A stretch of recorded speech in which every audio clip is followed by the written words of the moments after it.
Wisp Sports Radio, the voice of women in sport. Welcome to Season 1, Episode 2 of the Lovely Biertrix on Wisp Sports. I'm the Lovely Biertrix, and at Wisp Sports we believe women in sport deserve equal coverage.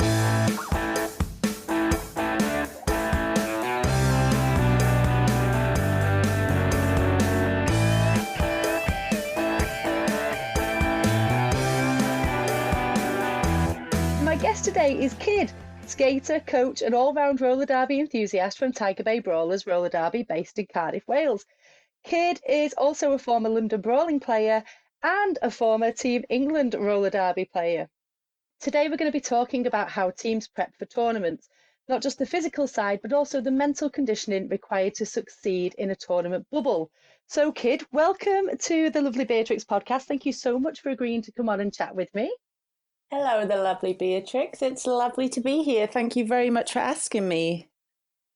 Now, I know that right now you are in the middle of some serious tournament prep with Tiger Bay Brawlers, so I thought it would be the perfect opportunity for you to share some of your wisdom and your thoughts and experiences of your whole derby career to date, about how we as skaters and as coaches and even, you know, as officials as well, and I can interject a little bit with announcer kind of prep, how we prep for these tournaments, because it's not like a regular game, is it? We've got a weekend of travel, lack of sleep, full on, just intense roller derby, and that can be a real emotional ride. So first of all, tell me a little bit about your tournament experience to date. Oh, okay. I'll have to really use my memory. So I have a bit of tournament experience for sure. I've played tournaments both in the UK, where my teams have been based. I've played tournaments in Europe, mainland Europe, and also the USA and Canada. So obviously there's varying degrees of things to consider there with regards to jet lag and tiredness and how long you need to be at the location pre and post tournament. So yeah, I've got a lot of, a lot of varied experience to pull from. Brilliant. And how long have you been skating for, Kid? This is always a tough one. I think it's 8 or 9 years. Isn't that bad that I don't know? I'm pretty sure this is my 9th season. And I think April is my anniversary. I feel like it's 9 years. I feel like Yeah. you started with Tiger Bay, right? Correct. Okay, and so yeah, it feels like 9 years to me because I was kind of there at the beginning of Tiger Bay. I'm smiling right now because you know more than I do. So thank you very much for knowing my history. But yeah, it's gone by so fast, but at the same time, it seems like a long time, you know? So my first tournament back in the dark ages of Rainy City Roller Girls, as they were then, was Roll Britannia in 2018. And, 2008, sorry, not even 2018. And that was like, we were totally not prepared for that tournament at all. So I feel like having a question and answer session today, having a bit of a chat about tournament prep overall is going to help a lot of those leagues out there that are about to start their tournament journeys. And I know that you are the perfect person, Kid, to be able to walk us through that. So first of all, let's talk about Tiger Bay. Last year, WFTDA European Cup, the inaugural of the European Cups, 2018, you came away with silver in that tournament? Oh, we wish bronze. Yeah, bronze. But we were very happy with bronze. Excellent. And was that the biggest tournament Tiger Bay had played to date? I would say so, yes.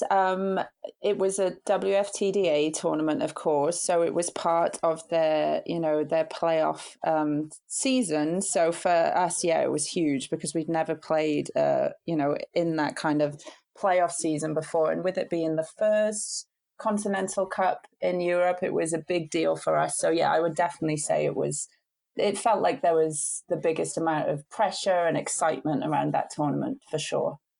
Okay, and so with that then, how did Tiger Bay begin that preparation for that cup? What were the thoughts around how you were going to prepare yourselves, first of all, physically, because how many games did you play over that weekend? We played 3 games, so not as many as some tournaments where you play 4, but yeah, we played 3 games over the weekend, but it was only a 2-day tournament, so we played 2 games in one day. Yeah. So how does that happen then? How do you sit down with your coaching staff and say, okay, this is the plan, this is what we're going to do? Do you have to do things differently, train at different times, or I think yes. So in a perfect world, when you have, a venue or hours of training that you can kind of pick and choose from, ideally, it would be great to be able to simulate what you're doing that weekend. Obviously, with a tournament where it's a playoff, you don't know what games, you know your first game, but you don't know what games you're going to have second and third. You can kind of guess and have an idea of what you expect to happen. But obviously, as you know, anything goes come game time. So, there's a lot of variables to play with. But we did try and organize a multi game weekend to kind of simulate the times we expected to be playing. And personally, I think the hardest, for me, there's 2 games in a tournament that are the hardest. That's an early morning game, so like first thing in the morning, which we had at the Cup, which was, oh, my memory's not great, but I think it was we had to be at the venue for 8 a.m. for like warm up, and I think the game was 9 or 9:30, so that's really early considering our training times are usually 7 p.m. in the evening or 1 p.m. in the afternoon. So that morning game is hard to prepare for. So if you can ever simulate that pre-tournament, that's definitely a plus. So if you can get a scrimmage against a team at 9 a.m., great. Or if you can have even better, like a regulation game, great. But obviously it's not always easy with venues. And we struggled a lot with venues in October. We actually almost got kicked out of our venue, which like the month before the Cup. So that added a whole other element of pressure. But luckily we managed to stay in the venue literally till the week of the Cup, and then we were kicked out. But yeah, and then going back to what I said, the second hardest game, in my opinion, is when you have 2 games in a day and the break between both games isn't long enough to really rest, but it's also not short enough that you kind of can stay engaged in the tournament when you're in that kind of middle ground of not really knowing what to do with yourself. And yeah, I think I can we actually feel had that. one of those as well. Yeah. Goodness me. And I just want to pick up on that point really, in that it's kind of the worst draw almost, isn't it, to have that 2 games almost back to back in terms of a rest and rehydration and refocus. Do you specifically work on how that is going to feel coming up to the tournament, or is it something where you just have to deal with it on the day? Because I know there's a lot of variables in terms of, if we win this game, then we get to play these people, or if we lose this game, then we're definitely going to play this team. But there must always be, I assume, a strategy around what's the worst case scenario in terms of getting those games that are close together. So how do you prepare specifically for that? Because that to me feels like it's something really, really difficult. You've got the exhaustion anyway from playing, that adrenaline high, and then the dip from playing, and then also depending on the outcome, how you're all feeling as a team as well. Yeah, so it's definitely difficult. And I think one of the main things is the fact that you have like 15 skaters and then 3 or 4 bench staff who obviously aren't skating, but mentally it's very exhausting to be on the bench under those, like in those big high pressure games. And all these 19 people all want something different or all react to things differently. So it would be easy to say, okay, this is how we're going to feel, so let's do X, Y, Z to make sure we're at our best. But we also know that everyone is different. So you have to try and cater for everyone. For me, like number one is being as organized as you can possibly be with timings. So I captained last season, I'm captaining this season, and pre-game or tournament, like when you know your first game, I just make sure we know exactly like the timings for the day for the games, but obviously that includes everything that happens before the game. So I include in that times when you're likely to want to eat, not that you should eat, because again, everyone's different, but if you haven't eaten by this point, you're not going to have energy, you know, so kind of like a window. And also the biggest thing is food preparation. And when you know you might have 2 games almost back to back, you cannot think, I'll just grab something in that time frame. Exactly. Like venue food, you can never count on that. You like, even if there is a supermarket close, you don't want to be running around thinking about kind of what food you need to buy. Like all that needs to be planned in advance.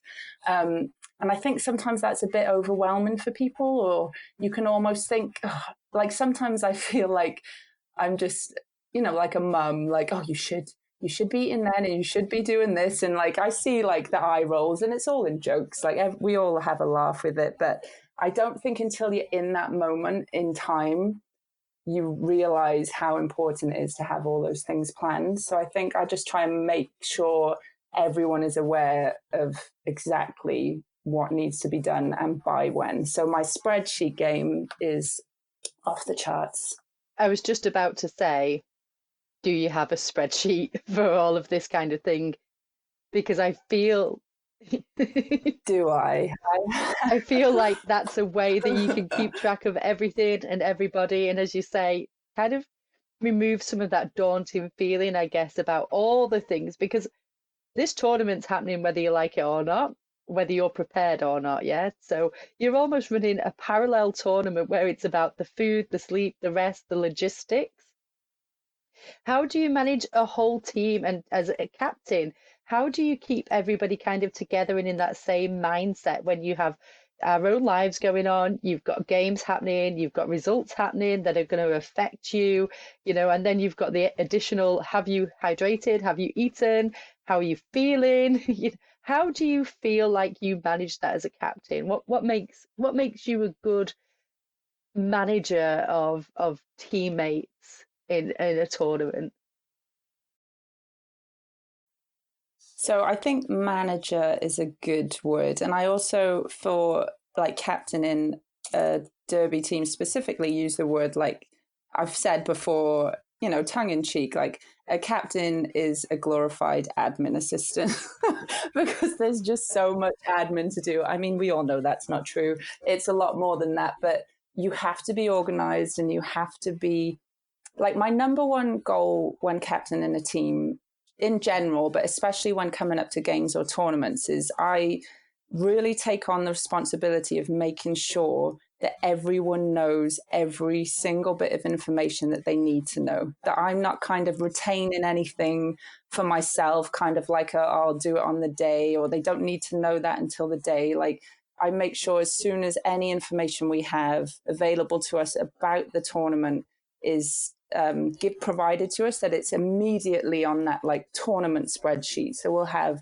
a master spreadsheet for that particular tournament, broke down into days, so Friday, Saturday, Sunday, the game we know we're going to play, and then within that spreadsheet there'll be the game we're likely to play and the game that we will play, if we don't, you know, beat the team we want to beat.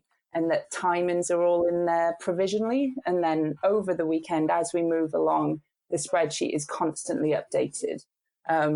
So that just means, for me personally, it just means you're inputting information into one thing rather than having 19 people asking you the same question over and over again.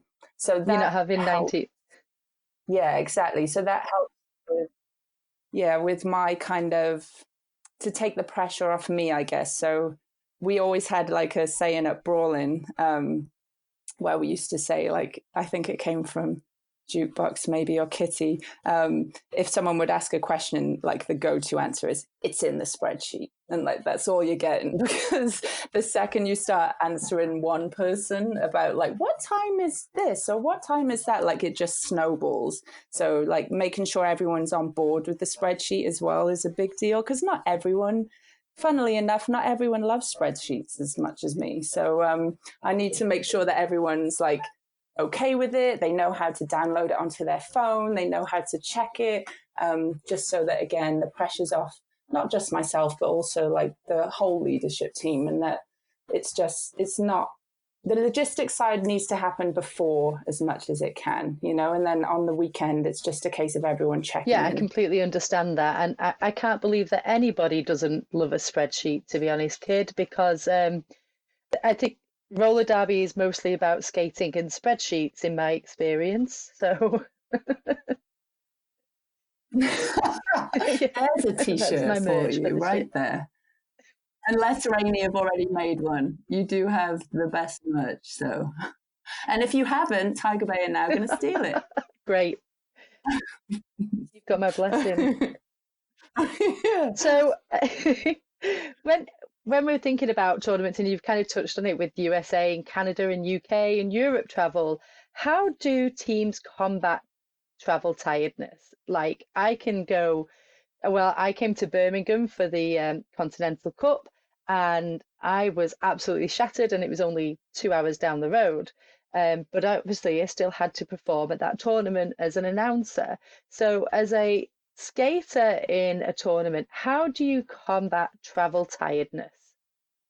It does vary, like you say, based on where you're going. But I think, again, it's personal preference. Like you'll often find there's pockets of people who like to arrive the day before, or maybe even 2 days before, especially if it's international, like 2 or 3 days before, to kind of get a bit over the jet lag or just kind of settle in.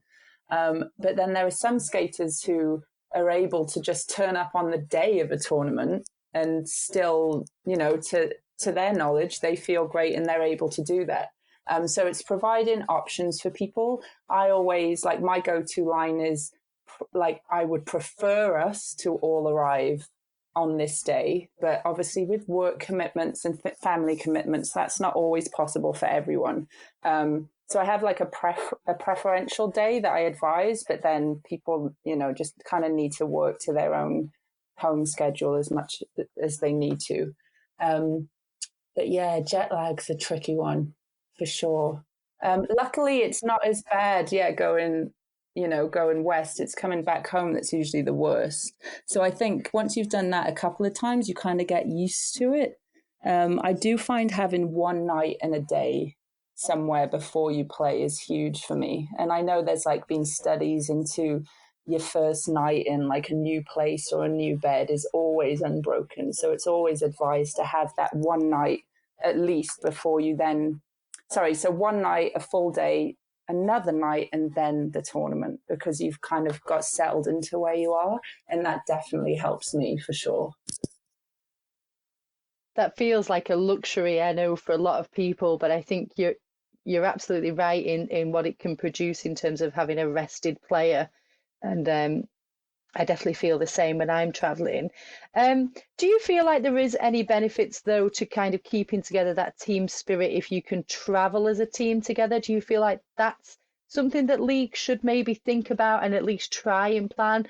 That kind of, is it a bonding experience to travel with your teammates, or do you see any benefit to that? I love it. I'm such a big advocate for, like, we're just preparing now, Tiger Bay. We're going to Finvitational end of May in Helsinki. So we're all like full force, kind of, the tournament's just gone publicly. So obviously, you know, rooms are going to start to get booked up. So we've booked our accommodation today, and that what, like, a lot of people, and again, because everyone's different, some people like to plan really early. And I was just like, let the league book it so that we can at least all be together in the same apartments. We've ended up in apartments, which is really cool. And they have saunas in them, which I'm extra excited about. But yeah, I love the team to stay together, and I love the team to travel together. And if there are pockets of people who can only arrive, on different days, I fully encourage those pockets of people to travel together. But the dream would be that everyone does everything together all the time, in my opinion. I'm sure not everyone feels like that, but yeah, in my opinion. Just a constant kind of marauding group of roller derby players roaming the earth, playing tournaments. I love the feeling of that. What happens when it all goes wrong at a tournament? What happens when you plan for wins and you kind of have that path, and I know there's flexibility, but how, as a team and as a player, as an individual as well, how do you pick yourself up and kind of G your own team along to keep on going through that tournament? Because it can feel terribly long, can't it, at times? A lot of it, again, is preparation. So having the conversations beforehand. So I think it's important, and we did this before the Continental Cup last year. We kind of had, I can't remember what I called it now, but it was basically I think it was like a feelings and snacks meeting. And we just talked about feelings and emotions and ate snacks, and kind of touched upon kind of like the stuff that you don't always have time to talk about because you're too busy with logistics and rankings and what does this mean and how does this work out. But I think if you can be prepared for what might happen and express your worries, concerns, hopes, dreams to each other, when it comes to that weekend, you kind of already have an idea of how people will feel. Because I think often if you do lose a game you're supposed to, in quotation marks, win, you sometimes don't want to show too much emotion in a tournament because you don't want your team to feel like you're down on yourself or you're down on the team, because then it's hard to go into the next game. But it's almost like if you've already had those conversations, you can kind of just get over it sooner when you're in that moment. So I think it's important to be honest with each other, and a stiff upper lip isn't always best. Often it's the emotion that can then bring out the best performances moving forward. So yeah, just being honest with each other, but also knowing that we're there and we need to make the most out of it. So yeah, we've lost a game, but we've traveled all this way. We've done all the training. We've gone through all these logistics. We've sacrificed our time to come to training and meetings, and that's what we're there for. And win or lose, as cheesy and cliche as it sounds, it is about playing the game. And I think it's the culture that you create within your league, that it's not just about the wins. As hard as the losses are, it has to be about playing the game. And I think if you can get that culture within your league, then it's still going to be hard, but that next game, you'll still have the motivation and you'll still want to do it for each other. Oh, I love that so much. That's it's touched my feelings. No, you can come to our next feelings meeting. I We'd will love to have. I'll bring snacks. Yeah. I kind of feel like what you've just described to me is more of a long-term process than just tournament prep. So when I was thinking about chatting with you about prepping for tournaments, I don't think I really thought about how much more there is around it. It's not just about those one-off big weekends. It's about how do you embed a culture throughout the team and the league, I guess. And that's really interesting to me because you're absolutely right. We play the games, and even our losses can be wins because we learn things or we try things or things happen that we've never experienced before, and we can take that away and work on it the next year or the next season. How do you feel the cultures? How easy is it to change a culture then in a roller derby league? Because you were with Tiger Bay, you went to London, you're back at Tiger Bay now. I don't know if there's a difference in cultures, but does it feel like there's difficulties in changing cultures, or is it easy to embed new behaviours? It's definitely not easy. And I think with anything, whether it's a business or a roller derby team, culture takes a long time to change.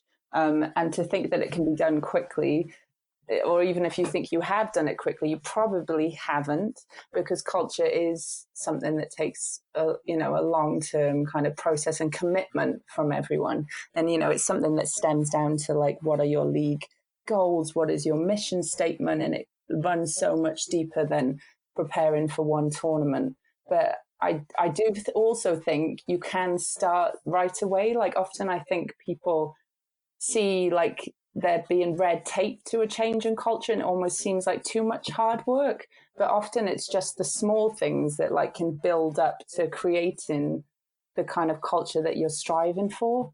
But also on that note, everyone needs to be on the same page with kind of what you're aiming to achieve. So it can't just be one person like, this will be our culture, and off you go. Like, you really need like team buy-in and everyone to be on the same page, because every team exists for a different reason, and that's okay. And we need teams that are out there for varying reasons in roller derby, for sure. And you just and then it's just about making sure that the league is what it needs to be for its skaters now and for the future. So yeah, it can be quite daunting, but it is all about the small things as well. Yeah, and I guess it's rewarding when you do feel that change in culture is producing positives, out on track, and also just in that feeling for your league members. So that's really interesting. So Tiger Bay coming up, we've got Euro Cup, Invitational. Correct. Yeah, so we got a little game in a couple of weeks, just a small game against this team. You might know them, the Rainy A team. I heard about them. Yeah, I heard they're not bad, so we thought we'd give them a go. They begged us. No, yeah, we're very excited to have our season opener against Rainy A team.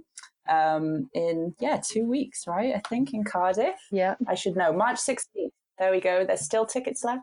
Not many though. It's sold really quickly. I think people are very excited. I know there's people coming from all over to watch. So we're excited that it's our first game of the season. Also, it's an ambitious task. But we kind of had a chat, actually, another feelings chat the other week about how we're, it's a bold move, and we're ready to embrace it. And what we'll take from that game will be huge to set us up moving forward for the season. So yeah, we're excited. And then we have Euro Cup, and we play Rainy City B team. Excellent. So we're like becoming besties. I like. Yeah, me too. And then we've got a sanctioned. An SFC game, so Strength Factor Challenge against Rebellion. Okay. Which we're very excited about, because they're a real up-and-coming team, and we only hear great things about them, and they've just become, they're in the WFTDA program, and they need to get, adequately ranked. So we were like, sure, so we're going to play them. And then, that builds up to Invitational in May for our first, so they'll be our first sanctioned games in May. So we've got a bit of time yet before stuff starts really, really picking up. Really kicking off. And do you know who you're going to be playing at Invitational? We do. So this isn't a knockout. So we know our games and our times already. So like I said earlier, that makes it a lot easier to plan, because we know, all the timings already. So we play Calgary, are coming over from Canada. So that's going to be cool. We play them on the Friday. Then we also play Callio and Middlesbrough and Dock City. So they will be good games. We played Dock City at the Cup in the fourth game, which is when we managed to get third. So that should be a good rematch. I remember Dock City as being a very spirited team at the Continental Cup. So I am most certainly looking forward to Invitational and the games that you will bring there, because I will also be there in my Yay, in my cool. speaking capacity. So, is there anything that you can think that we've talked about today that you think, oh, Beatrix, you should have really asked me about dot dot dot? Was there anything that you feel you could impart to leagues that are perhaps just embarking on their tournament journeys this season, that could really help them on their way? I think I've said it already, and I'm sure there's more to it. But it is just that organization. Like the tiniest things make the huge amount of difference. So even like just knowing what you're staying, your hotel, what shops are around that area, what restaurants are around that area, just having literally every little piece of information you could need prior to arriving makes such a big difference. And again, I don't think until you get there without it, you really realize what a difference it makes. Because if you have to think, all these small things add up. So the time you spend to think about food, walk to get food, get the food, come back to the hotel, and you do that, how many times do we eat? Like 6, 8 times over the weekend. That really starts adding up. And we all know how annoying it is to think about food at the best of times when you're hungry. So yeah, just like all those small things just make a big difference. And just, yeah, ask around, like any seasoned skaters on your team, or anyone who's interested in like, if you have any sports massages, or anyone who's into like that side of things, asking for advice on stretching. I haven't spoken about stretching. Tell me about your stretching. Yeah, so pre and post game stretching is huge. And I know when we train, we don't always do it because we don't, again, have the venue time. So often, like I know at Tiger Bay this year, we've started doing a bit more stretching at our venue. But I know a lot of teams say, that's on you to do once you leave training because we only have the hall for 2 hours, which I completely understand. But I think, again, in preparation, muscle memory, all that good stuff, you have to start doing it before a tournament because your body needs to know how to react to it and kind of what it needs. And if you're not stretching over a 3-day tournament, by that last game, boy, are you going to be stiff. Yeah. And I think if you don't already stretch, you don't even know that you're stiff because that's just how you feel. So if you can get into like looking after yourself, maintenance, stretching, protein shakes, compression, like a lot of people wear compression, like leggings and tops to bed over tournaments just to kind of keep that blood flow going. There's so much to it. And yeah, people can message me if they want to ask me questions because I'm sure I've missed a lot of stuff. Well, fantastic. And we'll share your social media in just a bit. So I feel like from our chat, I'm taking away for tournaments to be successful, you need team spirit, you need spreadsheets, you need to know where you can get food, and you definitely need to stretch if you're not doing already.